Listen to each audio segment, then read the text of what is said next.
नमस्कार, श्री स्वामी समर्थ.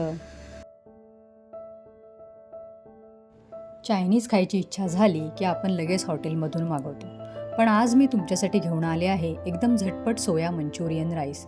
विशेष म्हणजे यासाठी आपण कोणतेही महागडे साहित्य न वापरता घरात असलेल्या साहित्यातच हा राईस बनवणार आहोत. चला तर मग वेळ न घालवता रेसिपीला सुरुवात करूया. इथे मी सोयाबीन कोमट पाण्यात उकळून त्याचं पाणी पूर्णपणे निथळून घेतलं आहे.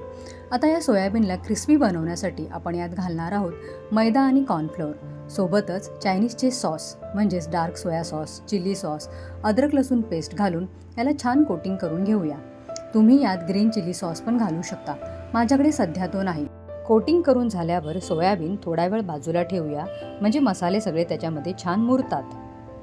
आता हे सोयाबीन गरम तेलात एकदम कुरकुरीत होईपर्यंत तळून घेऊया.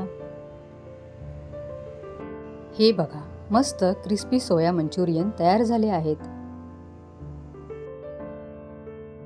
आता वळूया आपल्या मुख्य भागाकडे, म्हणजेच राईस बनवण्याकडे. कढईत तेल चांगलं कडकडीत गरम करायचं. सगळ्यात आधी कांदा चांगला परतून घ्यायचा. नंतर यात घालूया गाजर आणि शिमला मिरची. चायनीज रेसिपीची खरी गंमत ही हाय फ्लेमवर परतायच्या भाज्यांमध्ये असते. म्हणूनच गॅसची आच मोठी ठेवायची असते. भाज्या आणि सॉस परतून झाली की यात घालूया शिजवलेला भात. आणि लगेचच तळून घेतलेले कुरकुरीत सोया मंचुरियन. आता पुन्हा हे सगळे जिन्नस हलक्या हाताने मस्त परतून घेऊया, जेणेकरून सॉसची चव भाताला आणि सोयाबीनला अगदी आतपर्यंत लागेल.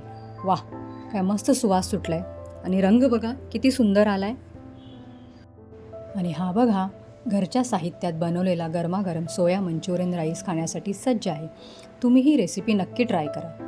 रेसिपी आवडली असल्यास चॅनलला सबस्क्राईब करायला विसरू नका. धन्यवाद.